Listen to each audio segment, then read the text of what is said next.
Hello students, welcome back to my YouTube channel. आज हम लोग इस वीडियो में कक्षा 10वीं हिंदी गोधुली के अध्याय 4 जिसका नाम है नाखून क्यों बढ़ते हैं और जिसके लेखक है हजारी प्रसाद त्रिवेदी। तो आज हम लोग इस वीडियो में अध्याय 4 के ऑल ऑब्जेक्टिव क्वेश्चन को इस वीडियो में कवर करेंगे, जो कि बिहार बोर्ड एग्जाम 2025 में आपको बहुत मदद मिलेगा। अगर आप ये वीडियो शुरू से लेकर अंत तक देखते हैं तो आपको एक भी क्वेश्चन इस अध्याय से नहीं छूटेगा।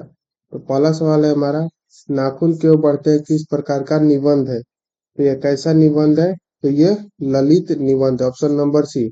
नाखून क्यों बढ़ते हैं कौन से विद्या है? तो यह एक निबंध है। निबंध में कौन सा निबंध है? तो यह एक ललित निबंध है। यहाँ से दो क्वेश्चन हम लोग कर चुके हैं। नाखून क्यों बढ़ता है पूछेगा कौन सा विद्या है, तो निबंध है। और ये कौन सा किस प्रकार का निबंध है? तो यह एक ललित निबंध है। नेक्स्ट है, नाखून क्यों बढ़ते हैं गद्य की कौन सी विद्या है। नाखून क्यों बढ़ते हैं गद्य की कौन सी विद्या है? तो यह कौन सी विद्या है? ललित निबंध, ऑप्शन नंबर डी। नेक्स्ट है, अनाम दास का पोथा साहित्य किस विद्या की रचना है। अनाम दास की पोथा जो साहित्य है यह कौन सी विद्या की रचना है? तो ये उपन्यास है, ऑप्शन नंबर बी। क्या है? तो उपन्यास है। नेक्स्ट है, द्विवेदी जी को आलोक पर्व पर कौन सा पुरस्कार मिला। यानी पूछ रहा है द्विवेदी जी को आलोक पर्व पर कौन सा पुरस्कार मिला था। तो उनको साहित्य अकेडमी पुरस्कार दिया गया था, option number D is the right answer. उनको साहित्य अकेडमी का पुरस्कार दिया गया था। नेक्स्ट है, लेखक के अनुसार मनुष्य के नाखून किसके जीवंत प्रतीक है। यानी कि लेखक के अनुसार जो मनुष्य का नाखून है वो किसका जीवंत का प्रतीक है। तो वो पाशवी वृत्ति का प्रतीक है, ऑप्शन नंबर सी, पाशवी वृत्ति। नेक्स्ट है, हजारी प्रसाद द्विवेदी का जन्म कब हुआ था। तो हजारी प्रसाद द्विवेदी का जन्म 1907 ईस्वी में हुआ था, ऑप्शन नंबर ए। कब? 1907 ईस्वी में। अगला है, हजारी प्रसाद द्विवेदी किस निबंध के रचयिता है। तो कौन से निबंध के रचयिता है? तो नाखून क्यों बढ़ते हैं, ऑप्शन नंबर बी। अगला सवाल है हमारा, आचार्य हजारी प्रसाद द्विवेदी का जन्म कहाँ हुआ था। तो उनका जन्म कहाँ हुआ था? उत्तर प्रदेश में। कहाँ पर? Uttar Pradesh, option number A. Hazari प्रसाद द्विवेदी का जन्म कहाँ हुआ? उत्तर प्रदेश। नेक्स्ट है, आचार्य हजारी प्रसाद द्विवेदी की मृत्यु कब हुई थी। तो उनका मृत्यु कब हुआ था? तो 1979 में, सन 1979 में उनका मृत्यु हुआ था।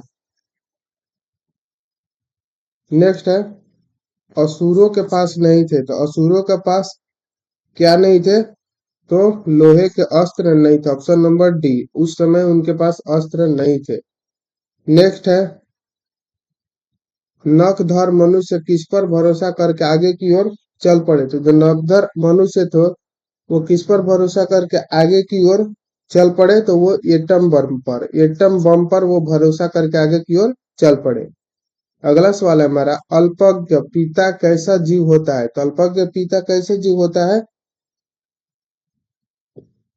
यह दयनीय जीव होता है, ऑप्शन नंबर एक। कैसा? दयनीय। अगला है, दादीची की हड्डी से क्या बना था। तो दादीची की हड्डी से क्या बना था? तो इंद्र का ब्रज। इंद्र का ब्रज दादीची की हड्डी से बना था, option number B. Next question है, काम सूत्र किसकी रचना है। तो काम सूत्र किनका रचना है? तो वात्स्यायन का, ऑप्शन नंबर ए, वात्स्यायन का। हजारी प्रसाद द्विवेदी नहीं टिक करना है, गलत हो जाएगा। काम सूत्र किसका रचना है? वात्स्यायन का। अंग्रेजी भाषा के पत्र इंडिपेंडेंस की घोषणा कब हुई। तो इंडिपेंडेंस की घोषणा कब हुआ था? तो 15 अगस्त, ऑप्शन नंबर बी, 15 अगस्त को हुआ था। नेक्स्ट है, अपने ही अधीन रहना को अंग्रेजी में हम क्या कहते हैं। तो अपने ही अधीन रहना को अंग्रेजी में हम क्या कहेंगे? Self defence, option number D. क्या कहेंगे? Self defence. इंडिपेंडेंस नहीं, अपना। क्या करे? अपना। अपना मतलब क्या होता है? सेल्फ। सेल्फ मतलब अपना। अधीन यानी कि इंडिपेंडेंस। सेल्फ डिपेंड इंडिपेंडेंस मतलब अपना अधीन रहना। अगला क्वेश्चन है, देवताओं के राजा का ब्रज कौन सी मुनि की हड्डियों से बना था। तो वो किसके मुनि की हड्डियों से बना था? तो दादीची मुनि की हड्डियों से बना था, ऑप्शन नंबर सी। अगला सवाल है, कल्पलता किसकी रचना है। कल्पलता पूछ रहा है किसकी रचना है। तो हजारी प्रसाद द्विवेदी की, ऑप्शन नंबर ए। कल्पलता किसका रचना है? तो हजारी प्रसाद द्विवेदी का। नेक्स्ट है, कितने वर्ष पहले का भारतवासी नाखूनों को जम के संवारते थे? तो कितने वर्ष पहले? तो 2000 वर्ष पहले, 2000 वर्ष पहले के लोग नाखूनों को जम के संवारते थे। अगला सवाल है, देश की आजादी के लिए हजारी प्रसाद द्विवेदी ने अपने निबंध में किस शब्द का उपयुक्त बताया है? उन्होंने किस शब्द का उपयुक्त बताया है? तो स्वाधीनता का उपयुक्त बताया, ऑप्शन नंबर बी। नेक्स्ट है, कौन नाखून को जिलाया जा रहा है? यानी कौन से लोग हैं जो नाखून को जिलाया जा रहा है? तो ऑप्शन नंबर सी, प्रकृति। प्रकृति है जो वो नाखून को जिलाई जा रही है, ऑप्शन नंबर ए, यानी कि जिंदा रख रही है। नाखून क्यों बढ़ते हैं निबंध में लेखक ने किस बूढ़े का जिक्र किया है? तो नाखून क्यों बढ़ते हैं इसमें किस लेखक का जिक्र किया गया है? किस बूढ़े का जिक्र किया गया है? तो महात्मा गांधी का जिक्र किया गया है, ऑप्शन नंबर सी। नेक्स्ट है, गौतम ने कहा था कि मनुष्य की मनुष्यता है। तो गौतम ने क्या कहा था कि मनुष्य की मनुष्यता क्या है? तो सभी के दुख सुख को सहानुभूति के साथ देखना। क्या? तो सभी के दुख सुख को सहानुभूति के साथ देखना, यही मनुष्य की मनुष्यता है, ऑप्शन नंबर ए।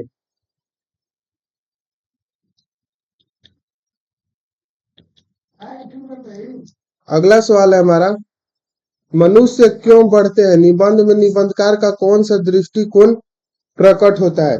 इसमें कैसा दृष्टिकोण प्रकट होता है? तो मानववादी, ऑप्शन नंबर बी, इसमें मानववादी दृष्टिकोण प्रकट होता है। अगला सवाल है, नाखून क्यों बढ़ते हैं निबंध नई पीढ़ी में कैसा भाव जगाता है? तो यह नई पीढ़ी में कैसा भाव जगाता है? तो यह संस्कृति आत्म गौरव का भाव जगाता है। यह नई पीढ़ी में कैसा भाव जगाता है?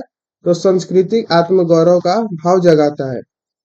अगला सवाल है, हिंदी साहित्य का आदिकाल के रचनाकार है? तो हिंदी साहित्य का आदिकाल के रचनाकार कौन है? तो आचार्य हजारी प्रसाद द्विवेदी, ऑप्शन नंबर बी।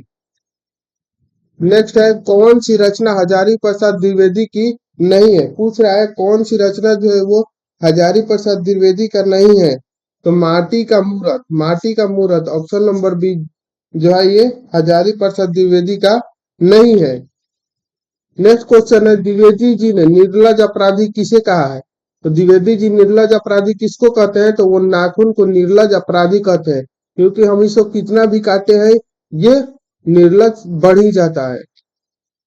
अगला सवाल है, महाभारत क्या है? तो महाभारत क्या है? महाभारत पुराण, ऑप्शन नंबर डी। किस देश के लोग बड़े बड़े नख पसंद करते थे? तो किस देश के लोग? तो गौड़ देश के लोग बड़े बड़े नख पसंद करते थे, ऑप्शन नंबर ए। अगला है, हिरोशिमा कहाँ स्थित है? तो हिरोशिमा कहाँ स्थित है? तो हिरोशिमा जापान में स्थित है, ऑप्शन नंबर डी। आप मिलाते चलिएगा कितना सही हो रहा है, लास्ट में कमेंट करके जरूर बताइएगा। पृथ्वीराज रासो किनका संपादन है? तो पृथ्वीराज रासो ये किनका संपादन है? तो हजारी प्रसाद द्विवेदी का यह संपादन है, ऑप्शन नंबर ए। अगला है, अशोक के फूल किनकी रचना है? तो ये किनका रचना है? तो हजारी प्रसाद द्विवेदी का रचना, ऑप्शन नंबर सी। नेक्स्ट है, नाखून क्यों बढ़ते हैं के निबंधकार कौन है? तो ये आप लोग कमेंट करके बताइएगा, हम 3 बार बता चुके हैं। नेक्स्ट है, आचार्य हजारी प्रसाद द्विवेदी ने साहित्य की किस विद्या में लेखन नहीं किया? तो उन्होंने कौन सी विद्या में लेखन नहीं किया? तो उन्होंने कहानी की विद्या में लेखन नहीं किया, ऑप्शन नंबर सी। नेक्स्ट है, कौन छोटे नख को पसंद करते थे? तो छोटे नख को कौन पसंद करते थे? तो दाक्षिणात्य के लोग, यानी कि दक्षिण के जो लोग थे वो छोटे नख को पसंद करते थे। अगला है, कौन मनुष्य का आदर्श नहीं बन सकती? शेर नहीं, बंदरिया जो है वो मनुष्य की आदर्श नहीं बन सकती, ऑप्शन नंबर बी। नेक्स्ट है, देवताओं का राजा से किन्हें संबोधित किया गया है? तो देवताओं के राजाओं से किन्हें संबोधित किया जाता है? तो इंद्र को। किसको? इंद्र को संबोधित किया जाता है, ऑप्शन नंबर सी। नेक्स्ट है, नख किसका प्रतीक है? नख पूछ रहा है किसका प्रतीक है? तो पशुता का प्रतीक है, option number B. Second last question है, कालिदास की ललित योजना किनकी रचना है? तो किनका रचना है? हजारी प्रसाद द्विवेदी जी की रचना है। कौन? ललित योजना, कालिदास की ललित योजना किनकी रचना है? हजारी प्रसाद द्विवेदी। लास्ट क्वेश्चन है आज का, मनुष्य को नाखून की जरूरत कब थी? तो मनुष्य को नाखून की जरूरत कब थी? तो जंगली जीवन में जरूरत थी। यहीं से आज हमारा क्वेश्चन का लास्ट क्वेश्चन था। मिलते हैं नेक्स्ट वीडियो में नेक्स्ट टॉपिक के साथ। अगर वीडियो अच्छा लगा होगा तो लाइक कीजिएगा, चैनल पर नए तो सब्सक्राइब कीजिएगा। मिलते हैं नेक्स्ट वीडियो में नेक्स्ट टॉपिक के साथ। तब तक के लिए जय हिंद।